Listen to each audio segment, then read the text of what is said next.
ஒரு ஆஸ்மா இருக்கிறவங்களுக்கோ, ஒரு சிஓபிடி நாள்பட்ட நுரையீரல் காற்று குழாய் அடைப்பு இருக்கிறவங்களுக்கோ, திடீர்னு ஒரு தூசி புகையில போயிட்டு ரொம்ப மூச்சு வாங்குது. இன்ஹேலர் எடுத்துட்டாங்க. அதுக்கு மேலேயும் மூச்சு வாங்குது. ஒரு மாரி திணற மாரி ஆகுது.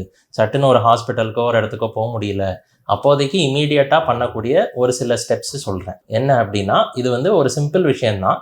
இப்ப உட்கார்ந்திருந்தீங்க அப்டின்னா, கைகள இப்படி வச்சுட்டு, முன்னாடி சாஞ்ச மாதிரி வச்சுக்கிட்டு, ட்ரைபாட் பொசிஷன் அப்படின்னு சொல்லுவோம். முன்னாடி குனிஞ்ச மாதிரி வச்சுட்டு, வாயில் வந்து மூச்சு விடணும். மூக்கு வழியாக மூச்சு ஆழமாக இழுத்துட்டு, வாய் வழியாக வெளியில் விடுறத உதடுகளை சுருக்கிக்கிட்டு இப்படி விடுவோம். ஸோ இதை வந்து பர்ஸ்டு லிப் ப்ரீதிங் அப்படின்னு சொல்லுவோம். அதாவது உதடுகளை சுருக்கிக்கிட்டு, இப்போ டீ காஃபி பால்லாம் சூடாக இருந்துச்சுன்னா ஆற்றுறதுக்கு ஊதுவோம் இல்லையா? ஸோ அந்த மாதிரி மெல்லமாக ஃபுல் மூச்சும் வெளியில் வர்ற மாதிரி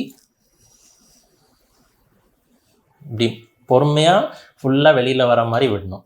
மெயினாக ஆஸ்மா சிஓபிடி இருக்கிறவங்களுக்கு மூச்சு குழாய்களில் சுருக்கம் இருக்கிறனால உள்ளே சுவாசிக்கிற காற்று ஈஸியாக போயிடும். வெளியில் வர்றதுக்கு தான் ஒரு சிரமம் இருக்கும். அதனால காற்று உள்ளே அடைச்ச மாதிரி ஆகிட்டு ஒரு மூச்சு திணறல் ஏற்படும். ஸோ இந்த உள்ளே அடைச்ச காற்றை வெளியில் கொண்டு வர்றதுக்கு தான் இந்த வெளியில் மூச்சை ஊதுறப்ப உதட சுருக்கிக்கிட்டு ஊதுறது இம்பார்ட்டண்ட். ஸோ இது பண்ணுறப்ப என்ன ஆகும்னா, ஒரு சுருங்கின பாதையில் போகிறனால ஒரு ப்ரெஷர் டெவலப் ஆகும். அந்த ப்ரெஷர்னால உள்ளே அடைச்சிட்டு இருக்கிற குழாய்கள் கொஞ்சம் லேசாக விரிஞ்ச மாதிரி ஆகிட்டு உள்ளே சேர்ந்துருக்கிற காற்று வெளியில் வரும்.